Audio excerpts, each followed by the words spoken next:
Hello students, I welcome all participants to the second day of Mathematics Online Competitive Camp of Limit. Uh, Hopefully, the previous day went well for everyone. Today's lecture will be given by Shanchan Bhawal. He is currently pursuing BMath Honours and is in his second year. His topics of interest are algebra and probability.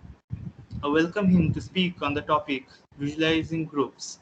The lecture will be uh, for the half an hour or for 1.5 hours in the beginning, and then a question answer section will be there. Hopefully all of you will be uh, we request all of you to keep your mic muted during the lecture. Thank you. Let's start. Shanja.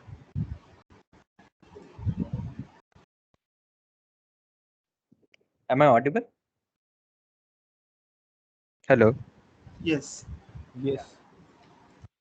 So thank you, Ankan, for your introduction. So I shall start now. So hello everyone again. So as Ankan said, I will be presenting a lecture on visualizing groups. So groups are some algebraic structures that we are going to discuss about in this lecture. They are the fundamental part of our modern algebra, specifically known as abstract algebra. And they recur throughout the domain of science, not only mathematics, but throughout the domain of science. The term group was coined by Galois, Évariste Galois. And being an abstract structure, it becomes a bit difficult for beginners to understand group. And in this lecture, we'll take a little different path instead of going through a rigorous definition. So let's start. Okay. So first of all, for motivation, for motivation, I will carry out three set of experiments. Now, what are these three set of experiments? First, there is a cube. Secondly, there is a triangle with 11 nodes. And thirdly, I have 6 balls. So what I will do with the cube is I will rotate it about any axis. And after some rotation, I will bring it back to the same position. Now moving on to the second experiment. The second experiment is I will rotate this equilateral triangle with level nodes by 120 degree. Now what happens is 2 moves to the top, 3 to the left and 1 to the right. Now I will rotate this again. Now 1 goes to the left, 2 goes to the right and 3 goes to the top. Now I will rotate this again 120 by 120 degree and ultimately it gets back to the original position. Now I will conduct the third experiment, that is I will swap the third and the sixth balls. Now I will move 1 to 2's place, 2 to 4's place and 4 to 1's place. Now I will conduct this step, the second step that we have taken in this sixth ball again. That is, I will move the first ball to the second place, second to the fourth place, and fourth to the first place. Let us do that. Now, instead of applying this step again, I will move 6 to 3's place and 3 to 6's place. Now I will conduct that step, that is moving first to the second place, second to the fourth, and fourth to the first place. And ultimately, it again comes back to the original position.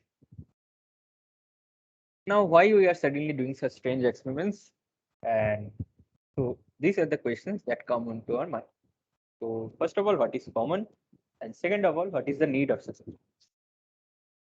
So first, let us look at what is common. So what I do is I take a number of steps and together I call all the number steps as a. In all these experiments, we do take uh, a number of steps and I call these whole steps together as f.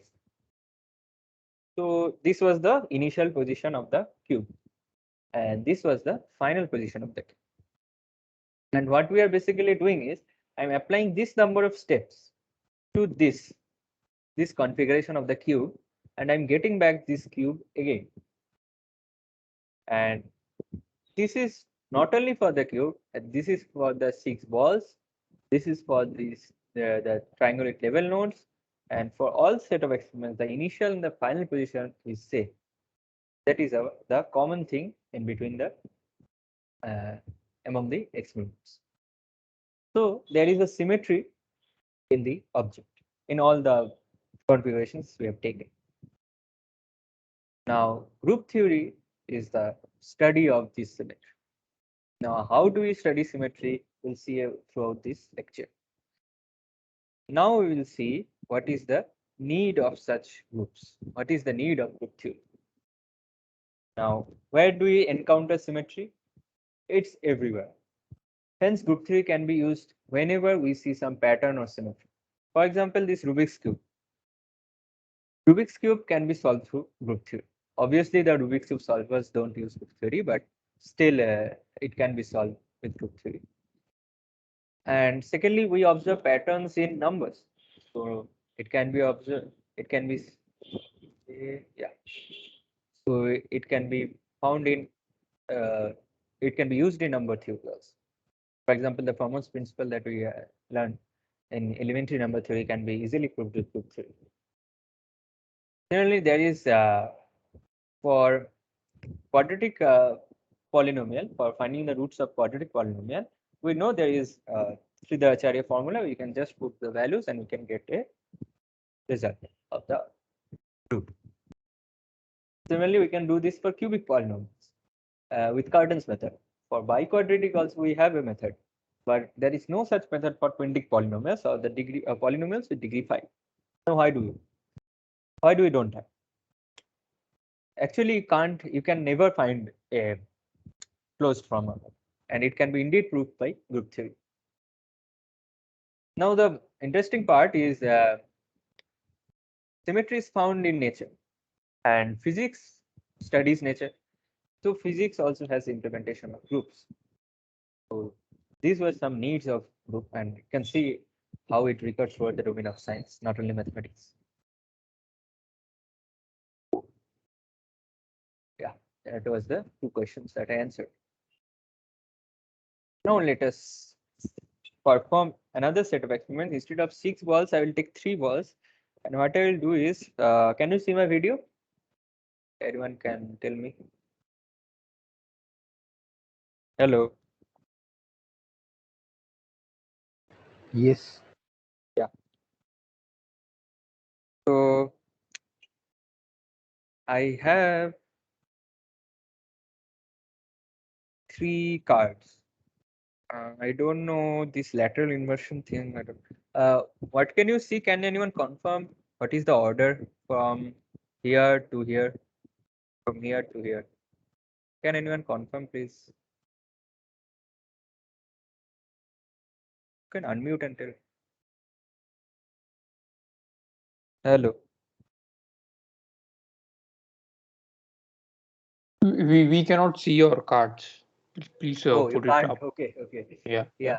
Now you can see. Yeah, it's GBR now. It's GBR, no? So I Yeah. need to make it RGB. Okay. RGB. Is it okay now? Yeah. Yeah. Now it's Yes. Oh, so sorry. What are you doing? Are you Yeah. showing an animation or are you video? I am showing both of them. Is it a problem? Then I can switch to video on. No, no, not a problem. Not a problem. Okay. So, uh, so what we do with those 6 balls, I will do with these 3 balls. Instead of balls, I have these cards. I don't have balls now. So just consider them balls. And what I will do is I will take this configuration and I will do nothing. And I call this step of doing nothing, as I. And yeah, and this I is basically identity. I stands for identity. I give this a name I. Now what I'll do is I will move red here. So now you can see red. Oops. Now this would be the thing. Yeah. Now you can see blue, red, green. Right? Yeah. And I call this step of moving the first ball to the second place, second to the third, and third to the first. And I call this step as sigma. Now I again go back to original position. Yeah. So now what I will do, I will take this initial configuration, I will take the step of sigma and I will apply sigma twice. So I move blue here, I move green here. What can you now see? Green, blue, and then red. And I call these two processes of sigma as a new step, and I will call this step sigma square. Now I again go back to the same position, that is red, okay, red, blue, green. Okay, red, blue, green, is it? Sorry, red, green, blue. Okay. Now I will swap these last two.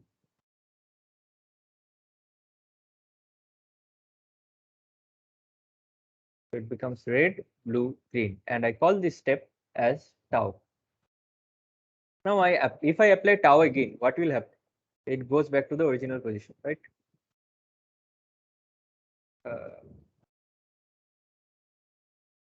Oops, I think I messed up.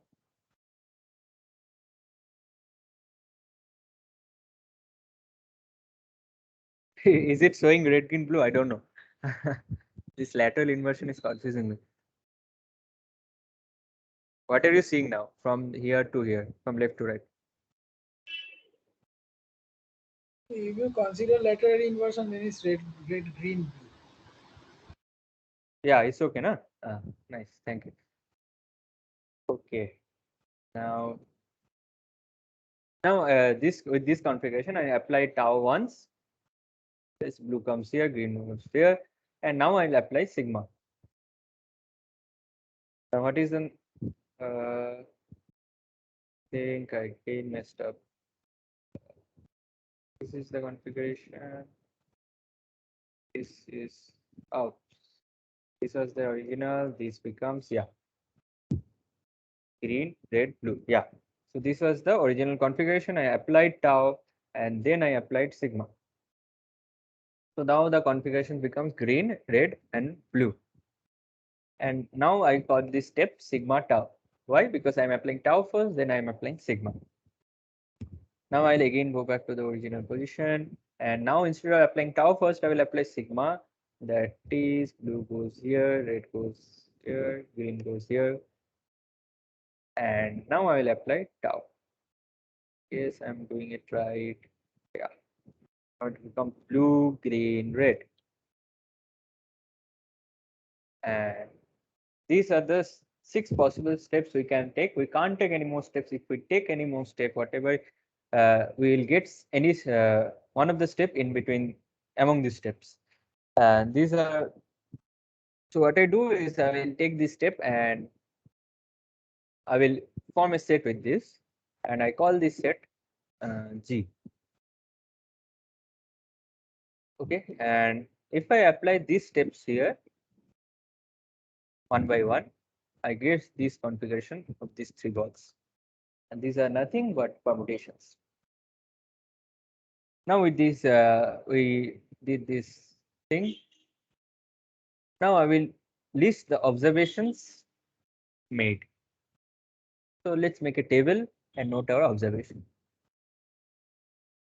So I have this table. What shall we observe? So there is this step which does nothing. Right? And if I take this step first, then if I take any of these steps, I get those steps back again. Similarly, if I had taken any step from here past, and then if I had taken I or identity, then I would have gone those 6 steps back again. This is our first observation. Could you explain the table once again, sir? Yeah, sorry. Explain the table once again. So this table is basically applying, these are the steps. So I apply this step first, and after that I apply this step. And Okay, this contains the the resultant step. I will explain. You can get it. which one? What is the resultant step? So for This example, if I apply this first, and Hmm. if I apply this again, so if I apply sigma tau, then if I apply sigma square, I'll get the same thing as tau. Achha. You can try it. This is basically you are applying sigma square, then you are applying sigma tau. Sorry, first sigma tau, then sigma square. So what it becomes is this sigma square sigma becomes sigma cube. That is, don't take this as exponents. Okay, this just means sigma is applied thrice, and if I apply sigma thrice, it's basically I. So it comes out to be I tau, and I tau is nothing but tau. So these are the just taking this step first, and after that taking this step. Yeah. So this was the first observation, and as I was telling, all these elements of this table already belong to G. Now, why is that? Because we have exhausted all the possibilities or all the permutations of those 3 points. So this has to be in G. So this is our second observation. And third observation is, I pick 3 here. Okay. So third observation is, if I take sigma square, let's say I take sigma square, I can take another step to get back to the original position. So whatever step I take, I can reverse it with another step that is already listed in that set. I can take tau, I can reverse it with tau. I can take tau sigma, I can reverse it with tau sigma again. I can take sigma, I can reverse it with sigma square. This is our third observation.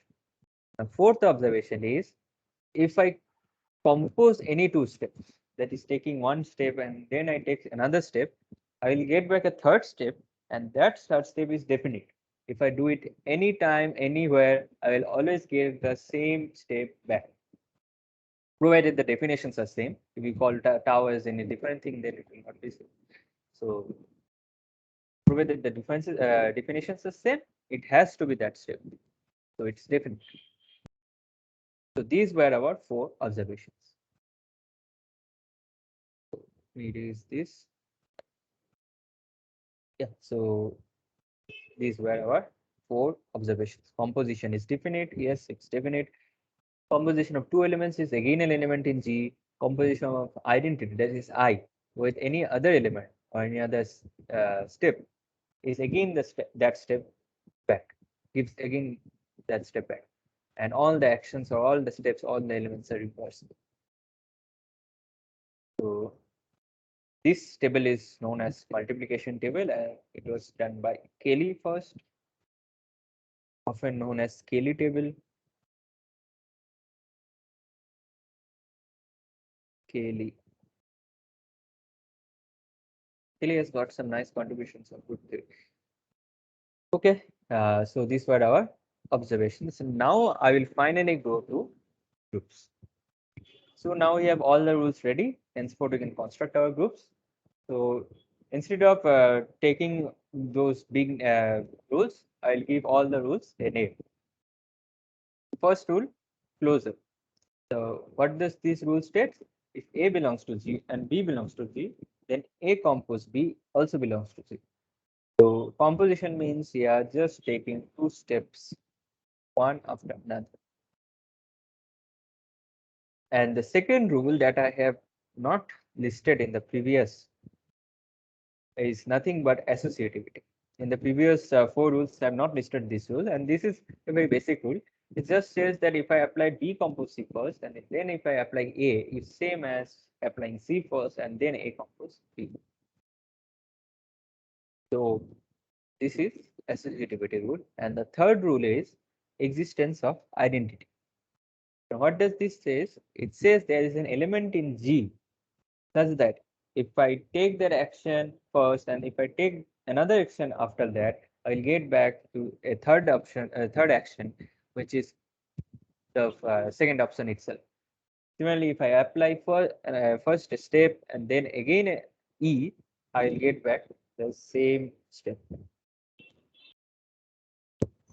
And this is the third rule. And the fourth rule is existence of inverse. That is, there is an element which can reverse the step we have taken. So these four rules give us groups. Now you can say that I have missed another rule, and that was the rule of definiteness. So why I missed it? So I'll tell you why I missed it.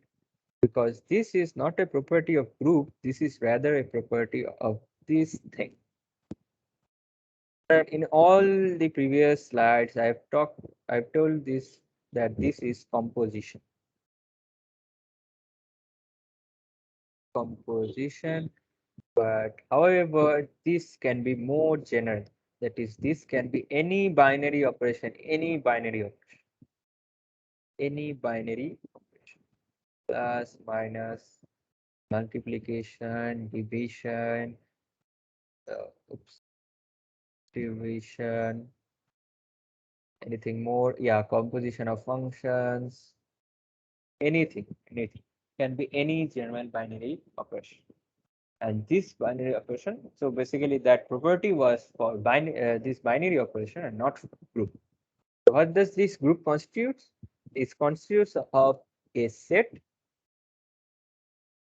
and a binary operation. This tuple together is known as group. A set and operation. Yeah, and these four rules obviously.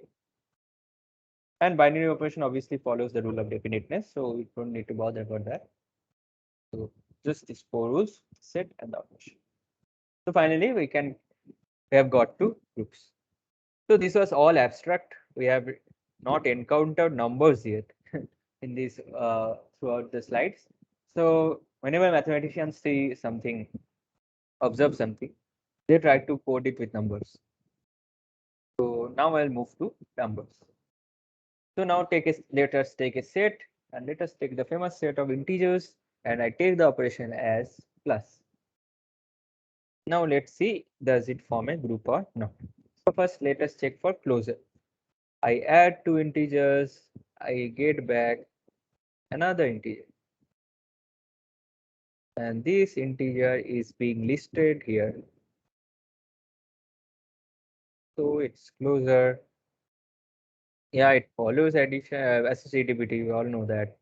And yeah, it has zero elements. These zero elements is the identity because it does nothing. If I add it to any number, I get back the same number. There is an element called minus a for every a, such that if I add this to minus a, I get back the step of doing nothing. That is our identity. Sorry for that count arrow. Yeah. And most importantly, they have been already listed in integer. It has to be belong to that set, otherwise it will not be a group. So yeah, it follows all the four criteria. Yeah, this is a group. Now, instead of integers, I take rational numbers. Yeah, it follows the same thing. I take real numbers. It again follows the same thing. I take complex number. Again, it follows the same thing.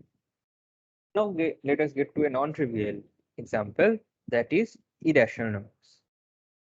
Now, can anyone say will this form a group or not? Anyone? You can unmute yourself and So it won't form a group because why? it doesn't have closure. Yeah, exactly. I can take 1 plus root 2 and I take another 1 minus root 2. I get Yeah, yeah. add them. Yeah, and it's not listed in the hash.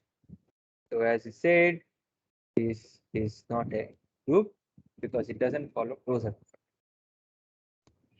So now again going back to the abstract structure, now I'll go back, try to draw groups. So I go back to the second experiment that we have done in the second slide. So I have this triangle with label nodes. What I do is I rotate this. Now what is this new configuration? 2 mobs to the top, 3 to the left, 1 to the right, and I keep this in the left hand side. I rotate this configuration again and 1 moves to the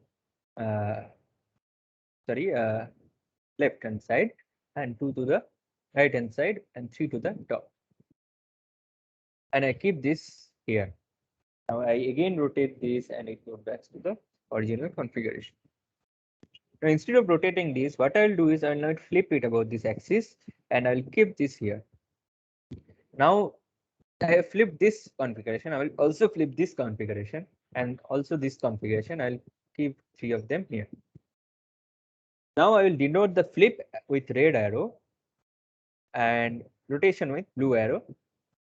So I draw the arrows. Now, Could you repeat as you the can flip operation?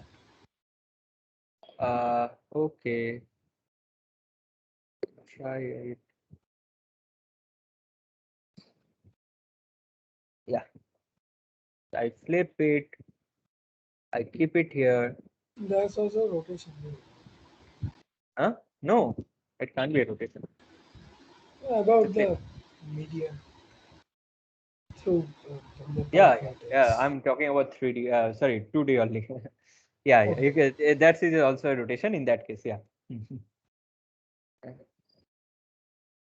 I just name it. I named it flip. You can give any other name. You can call this rotation 1 and this rotation 2. Maybe. And okay, I again rotate or flip this thing. I flip this thing, and I draw the arrows. Now look at this one thing. If I rotate this in through the z-axis to the center, I get back here, and if I rotate this here, I get back here. So instead of drawing this configuration, we don't bother about this configuration. We give names to this configuration. So basically, this is E, this is R square, and after that I apply F, that is FR square. From here I apply F times FR. From here, if I apply F, get back here. Now you can ask, what is the set here? And what is the operation? This is the set. So I have this triangle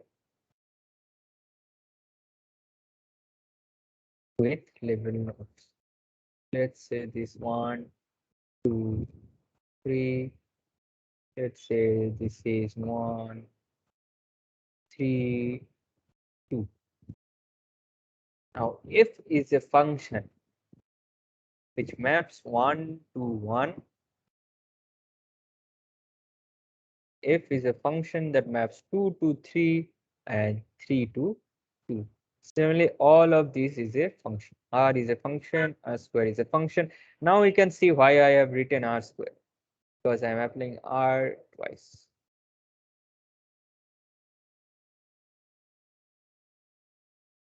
That is why I was applying this from right to left and not left to right.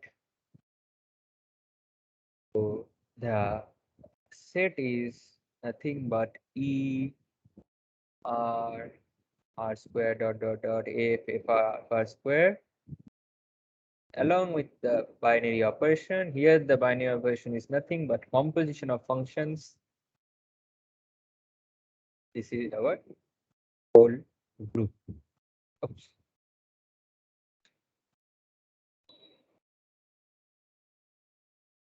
This is our group. And this group is also known as D3. Okay, let me have some fun.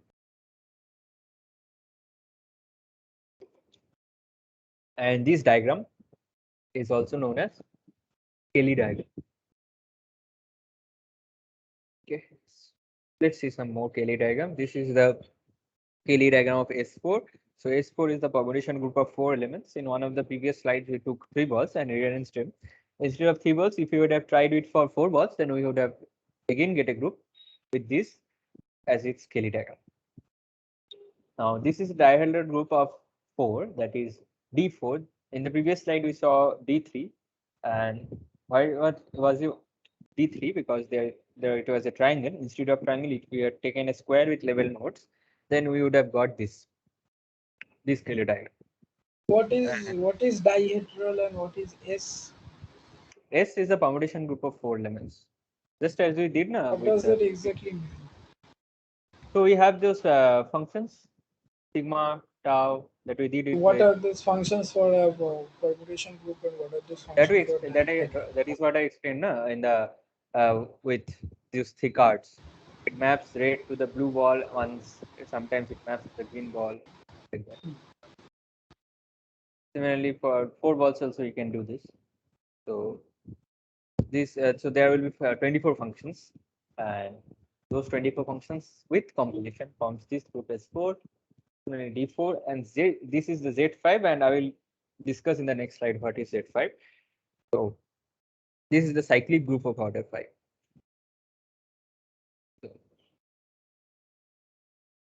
So what I do is I take an n-sided polygon and label one of the vertex with a yellow dot. So here's the yellow dot. So now we rotate this n1 by 2 pi by n radian, and this is the new configuration. And now I rotate this more and more, and I would continue this n times. In the n minus 1 times, I will get something like this. And if I rotate this again, I'll get back to the original configuration. And I give these arrows because these are the rotations that we are taking, and I remove these diagrams again. I give this name, that is E R dot dot dot R to the power n minus 1, and after that E back again. Now in the previous DN or D3, we have flipped it. So here we will not flip it, and we'll keep this same. Now in this indeed this forms a group. I can just take the set E R square dot dot dot R to the power n minus 1 as those functions. With the composition operation, it forms a group. And we call this group Zn, and also it is also known as the cyclic group of order n. So what we have seen in the previous slide is Z5, and Z5 is the cyclic group of order 5. That is, if we instead of n-gon, if we had taken pentagon, we would have got Z5. So these were the cyclic groups. So just as we have subsets for sets, we have subgroups for groups. So let us take D3. Now just look at this thing. This,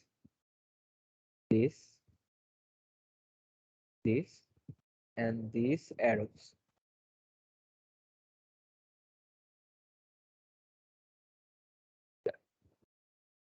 So this is nothing but Z3, right? So now Z3 is a subset of this group. You can say that. Z3. However, it is not only a subset, it has got some special property. It is indeed a group. So a subset, which is a group by its own right, is is subgroup. So we often write this with this notation. This is greater than, this is such a notation, just not to confuse it with subset, we write this notation. So now we'll construct more groups with the previously known group. So what I take Z3 and Z2. This is Z3 and Z2. Now we will ask that why Z2? You can't have a 2-gon. What is 2-gon? So basically, there is nothing called 2-gon. So what I take is I take a line segment with one end labeled as 1 and another labeled as 2. So if I rotate this, so I will get one E comma R, and I rotate this again R square, and I get back to E. So these are the two, only this set contains only 2 elements, and the composition is the only possible binary operation for this group. So what I do is I write this group in a linear fashion. Now I I stretch these circles to ovals, and I copy this Z2 here, here, and here. So now I copy these arrows twice, and I remove these ovals. And I call this new group as Z2 cross Z3. And what are the set of Z2 cross Z3? The set is nothing but the Cartesian product of these two sets. And the operation is the interesting thing. What is the operation? So let's say for Z3, the operation is maybe composition, and Z2 is again composition, but I will give a different symbol in order to distinguish. So our operation for this group will be another operation, and I will give this a name, and I will call it, sorry, this is star, and I call it, this operation I will call it hash. This is the just I'm trying out with values. So let's say I take E comma A, that is this element, and I perform hash with X comma A. What does this operation do? This applies dot, I call this dot and this star. This apply dot in between these two and apply star in between these two. What is the resultant? The resultant is X comma A square. Another thing I may have missed here, that is this would be E comma E. Okay. These are basically elements of Cartesian products. I missed this. And this should be X comma E.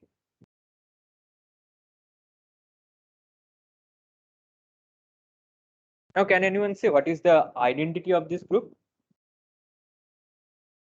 What do you think is the identity of this group? Hello. Hello, am I audible? E comma E. Yeah. Why?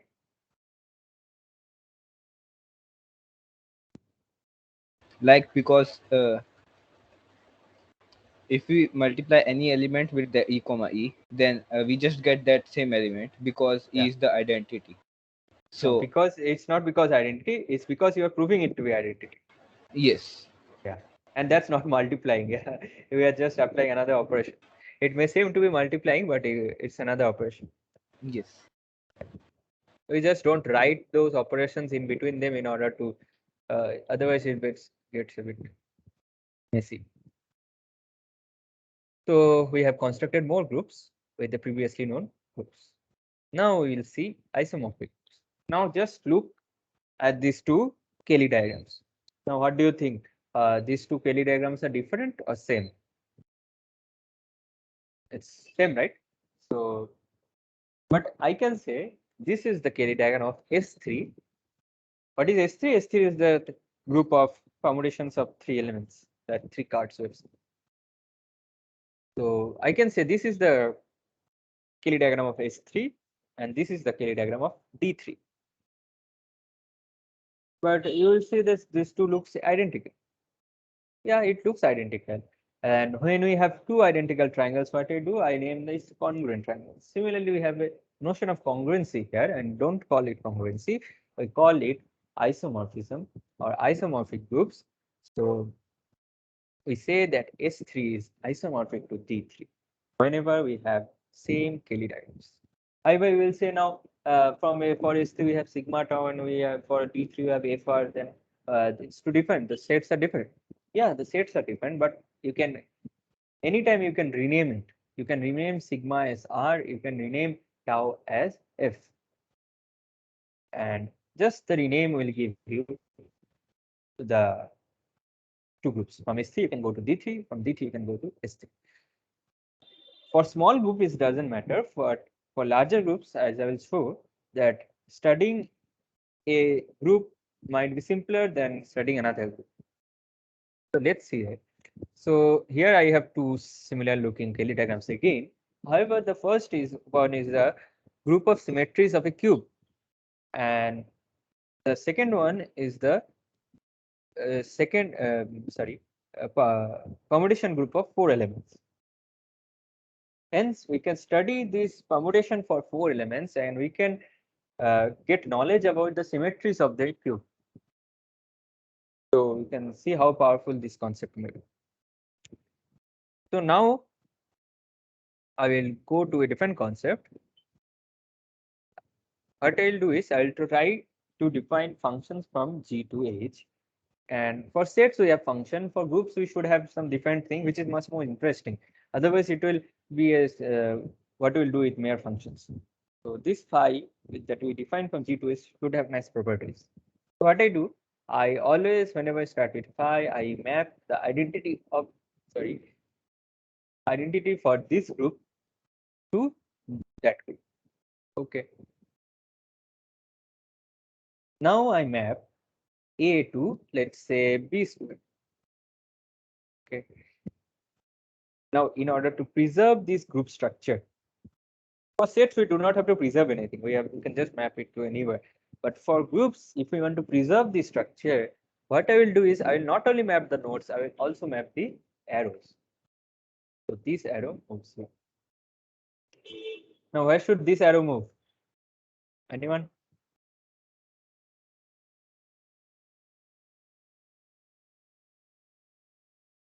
Okay. One answers. Okay, then this arrow should move from B squared to B to the power 4. Now, if this arrow moves here, where should A square go? A square should go to B to the power 4. Now, is this consistent? Yeah, it's consistent because this arrow can be mapped here, and this we can see a shadow of this group here. So basically, what is this doing? Basically, phi is a function which maps E1 to E2, is A to B squared, A squared to B to the power 4. And these are two groups. And this function, which preserves the group structure, is known as homomorphism.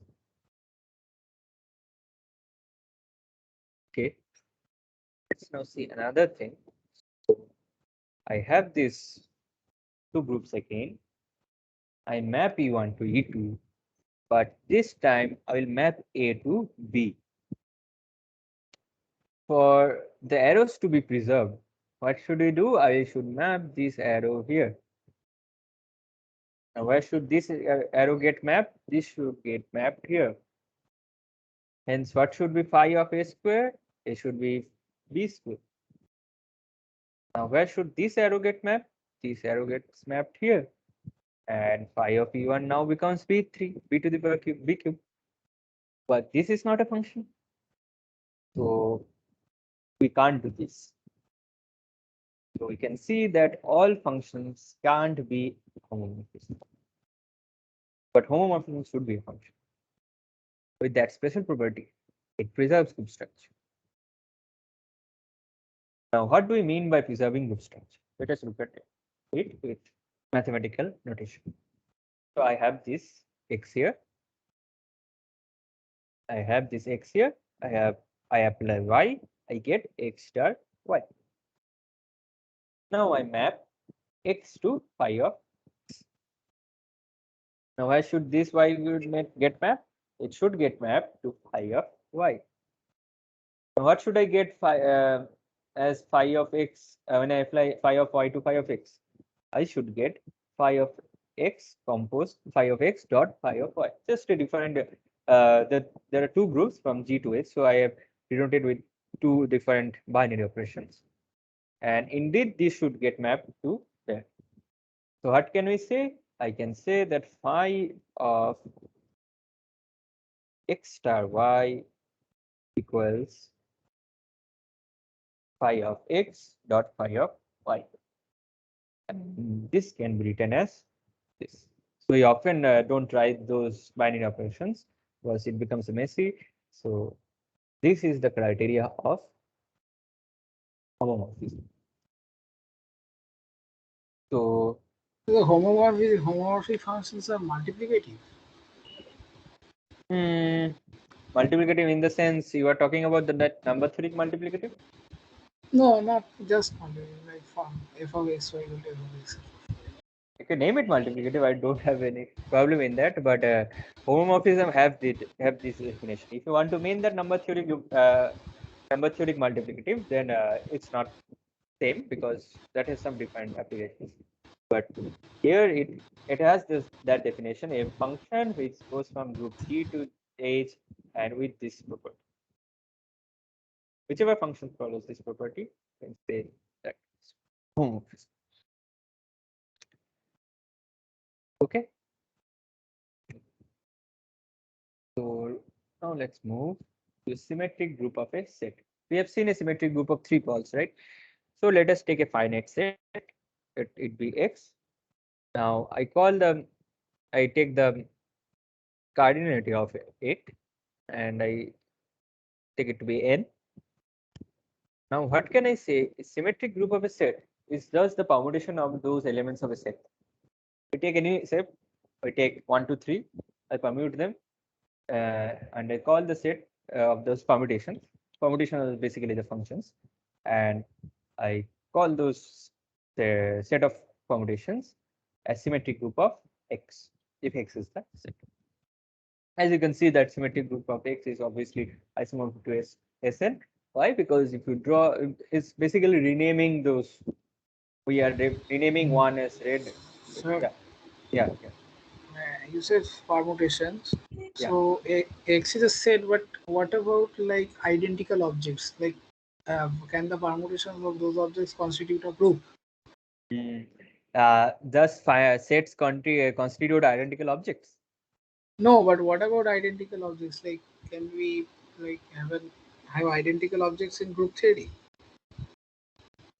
Group theory, group is basically the studying of set and the tuple of set So and there is no place for identical objects. no. Instead we don't have identical numbers, right? If we have 2 and 2 in a set, it's basically containing 2. Yeah. Yeah. So we don't bother about identical numbers. I will get to this point a bit after that when I introduce group actions. So this is a nice question. I will get to it. So what I do is define group action, and group action is nothing as group G acts on set and all this rubbish definition, whatever it is. It says that there exists a homomorphism for I to G to symmetric of X, and it may sound it bit rigorous. So I will not discuss more about this. So I will discuss it in a bit visualizing way. So what I do is I act D3 in this set of 3 balls arranged in this pattern. Now, what I do is I act this set on E. So how I act this set? I take an element of D3. I consider the elements of D3 as switches. So I press the switch and something occurs in these 3 balls and I get a different configuration. Okay. So let's say I press D3 contains E, right? So I press E and it does nothing. Okay. Now I press, let's say, R. What does that do? It moves green to the top, blue to the left, and red to the right. Now again going back to the original position, I press the switch R square. It applies a function which moves the balls, and the ball looks like this. The configuration looks like this. So similarly, we can apply uh, R again from here. I can get back to here. I can apply those if those FR, FR square. And I can get all this possible configuration. And D3 is nothing, and this group action is nothing because just pressing switches and getting output. And remember, this output should be definite because this is a homomorphism, and it also follows the properties of homomorphism. I have not discussed about it, but you can get an intuition about it. You can get intuition. So this was the trivial example. Now let's see a non-trivial example. As someone said that do we consider two similar elements? Now you can see I have two similar elements, two blue balls. Now you can question me why I'm using blue balls. I have just said that we set cannot contain two similar elements. But just look at this thing. This blue ball is on the right. So this blue ball is specified by not only its color, but also by its position. So how does this blue ball differ from this blue ball? This blue ball is in the right, this blue ball is in the left. So I keep this configuration here. I'm applying D3 again. Okay, I'm applying D3 again in the book. In the set. I press the switch and it gets some configuration. I keep it here. I again press the switch. I keep it here. I again press the switch. It get back to the original position. I again press the switch of F. I get to here. Maybe I press FR or maybe something. Don't remember now. And I get this. Maybe FR square. I get this. So what we are doing basically? So there is a map. What is this map? I map this E to a function, to a permutation of this state. And this function is not only a function, indeed it is a homomorphism. So let's say I press this switch and this function basically does nothing. And what does this function do? This function makes the top ball look blue. This function makes the blue ball look red, and this function makes the right blue ball keeps it same, keeping it same. Similarly, we can apply R square. We can press the switch R square, and we can get a function which applies this thing. Similarly, we can take all the other possible steps. For F, we have thing. For FR square, we have another thing. For FR, we have. So these were loop actions. So in this whole lecture, whatever we have seen finite groups. All those sets were finite except those number groups, obviously. Those were infinite. And in most of the cases, the steps we have taken were constant. So what do you mean by constant? It means that, for example, if I apply sigma 3 times, it gets to the original configuration. So in some intuition, it says it gets a bit repetitive, so it always is in the group. It's always follows, mostly it follows closer to the. Similarly, in the cyclic and the group of triangle, that is 3, 3, we have also observed that all the steps were confined or constrained. Now we are going to take 2 steps, and those 2 steps will not be constant. That is, they are free. So now how will the Kelly table look? The Kelly table looks like this. From here, we can take the step A. I get to here. I can take the step blue. I get to here. I can take again A, and this continues. For B also same. And why I have this back arrow? Because for a group, the action should be reversible. So if I have a, there should be a inverse, which should bring back me to this. Obviously, this would be not finite. You will follow many steps, and then you will reach here. And similarly, this can be also reversible by B inverse. This is free groups, and let's see some how can this look a little bit exciting. So this is the structure of that. I have not colored this. It seems coloring it would be coloring would be a nice one, but I have not colored it. So what I do is I click it here, and this goes here. I continue this. I again click.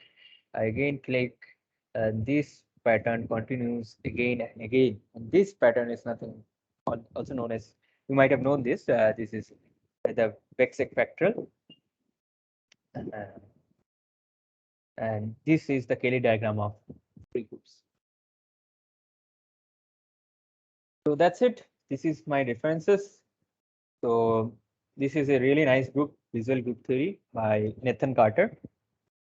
So this is also a nice book, but it ultimately goes back to the rigorous definition only. But Nathan Carter always keeps it visual, and it's really a nice book. And this is a nice website. If I get time at the end of this, I can show you some nice animations to this. I think many of you have known this Futurama theorem. For those who do not know, this is a nice theorem. You can check this out. The interesting part is that this theorem was discovered by movie director. So actually, there was a cartoon show named Futurama, and in an episode called Prisoner of Benda. So what happened is actually there are two characters in that episode. Two characters switched their mind. So now the problem was the machine that with those machine you can't switch the mind back. So what they did was they brought other persons as volunteers and switched with them multiple times. Now in the episode, the scientist, whoever the scientist was, proves it, and indeed it was the proof done by the movie director that, and it was later called Futurama theorem. And the theorem proves that regardless of how many mind switches between two bodies have been made, they can still all be restored to their original bodies using only two extra people. And provided these two people have had not any mind switches prior. And this proof, its proofs, uses those permutation groups like S3, S4, S. It's a nice proof. I guess it's there in Wikipedia also, and you can look at the video. I guess Math Ledger has a video on it. It's a nice video. That's it, and I think it's a bit early. I can show you some nice results of Loop Explorer, but you can ask questions for it.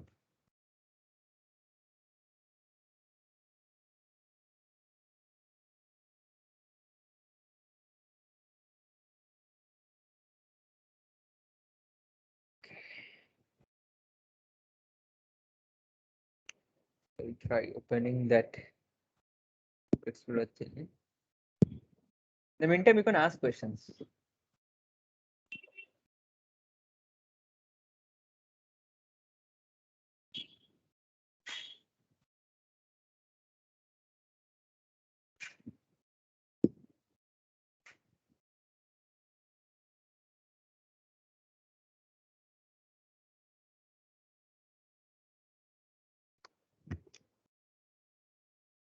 Maybe turn off the video.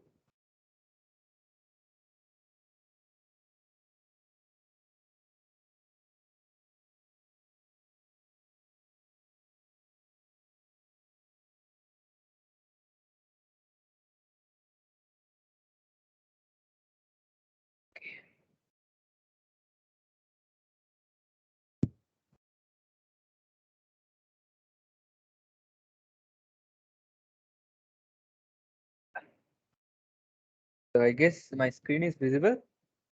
Is it? Can anyone confirm? Yes, sir. Yeah. Okay. So see, these are the groups. These are the Kelly diagrams. So let's see at some Kelly diagram. This is Z5. I've already shown you this. Rotate this. You can see the subgroups.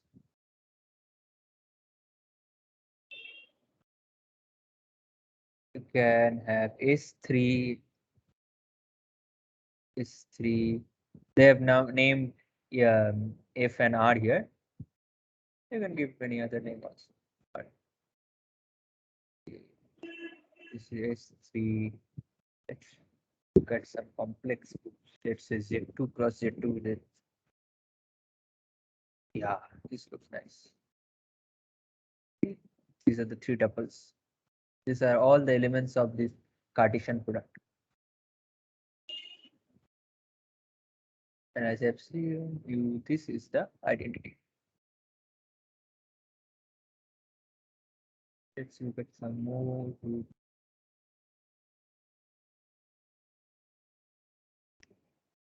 Let's look at this. This looks nice.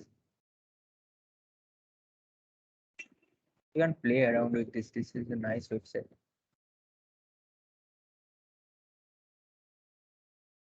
is D9. Let's see how this looks. This is 2D. I can make it 3D also. Yeah.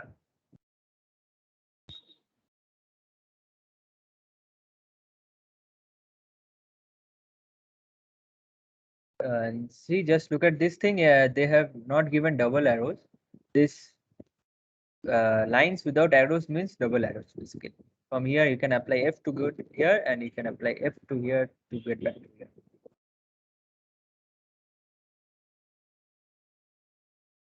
Okay.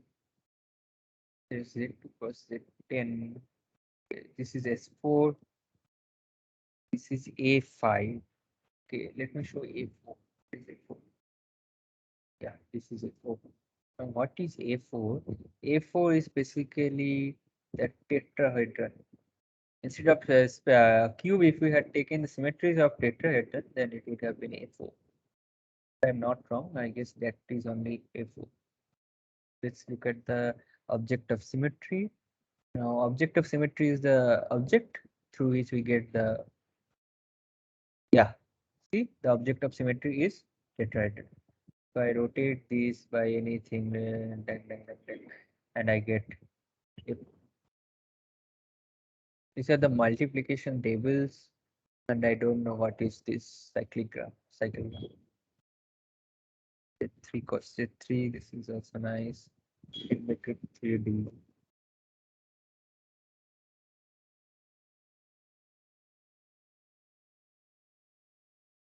See, they have just taken that thing and flattened it and just copied the Z3s.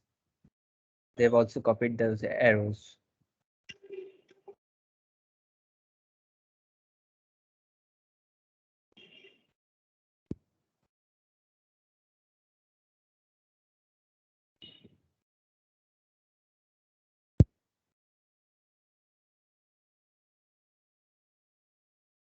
Okay.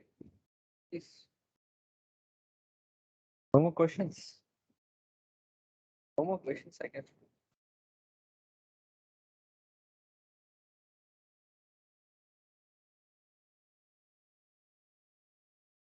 Let me give you an exercise then.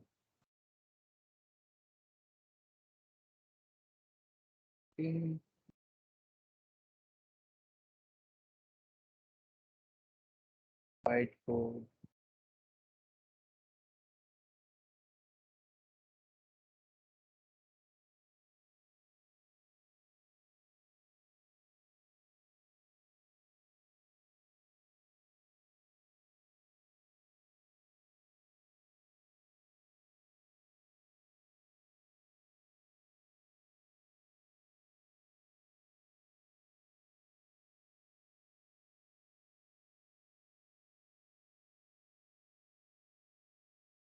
Okay, can you see the whiteboard? You should whiteboard in progress. Can you see this thing? Yes, only members of this org can participate. Okay. Let me see. Okay, I guess you can't then. Okay, then I will do this in PowerPoint.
Oops, I was talking with mic off.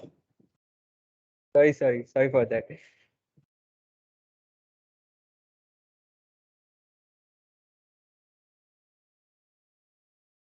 Am I audible now?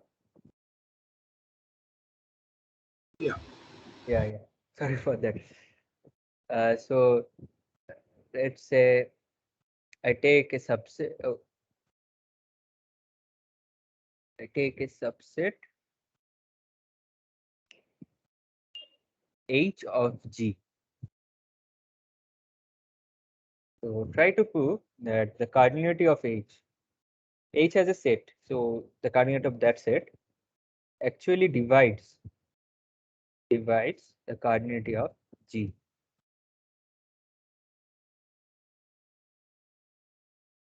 And you can see that in D3 and Z3, because D3 has 6 elements and Z3 has 3 and 3 divides 6. So we can see this here, but it's more general. You can prove this. You can try to read some group theory books and try to prove this. This is also known as Lagrange's theorem. And if you assume this theorem to be true, actually you can prove that it's a trivial proof that ZP has only 2 subgroups. Now, why is that? Can anyone tell?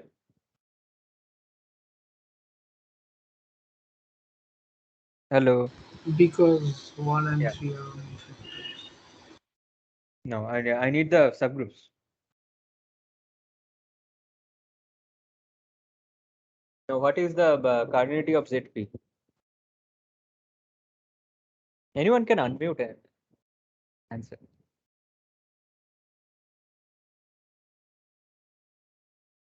What is the cardinality of ZP?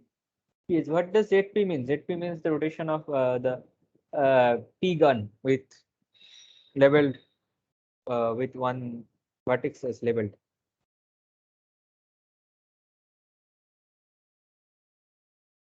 Hello. Okay. Then it has the cardinality P. Obviously, it has the cardinality P. So, what are the factors of P? Only 1 and P, right? So, the only subgroups possible is E or the identity. It has to be in ZP because this needs to be grouped. So, the only subgroup is the E and ZP itself.